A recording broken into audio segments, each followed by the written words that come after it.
Hello everyone, I'm Rakshith Pai and in today's social media question series, I'll answer the following question. Which books should beginners read before doing any investment in the stock market? Since the question is about investment, I would suggest you Mr. Peter Lynch's book, specifically this one. It's One Up on Wall Street. Mr. Peter Lynch is well known for his incredible investment journey, in which he achieved an annual return on investment of over 29% while managing the Magellan Fund at Fidelity Investment for 13 years. He is known for his simplicity. He explains some of the most complex topics in simple layman terms so that each and every one of us can understand. And his method of investing is most sane, or how to put it, the most logical way.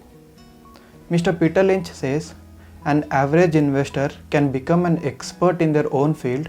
For example, if you are a mechanic, then you will know which auto manufacturer provides the best vehicle and their services, right? So he says with such expertise, you can pick winning stock so effectively as equivalent to a professional investor would. By just doing a little research in your respective field of work, by simply observing business developments and taking notice of your immediate world, you can discover potentially successful companies before the mainstream stock market masses would. So yeah, One Up on Wall Street is my first choice for all of those who want to start investing in the stock market.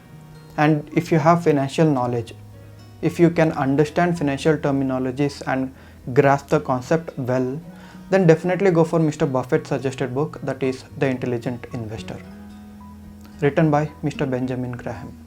It may take some time for you to clearly understand the book, but it's worth all the effort.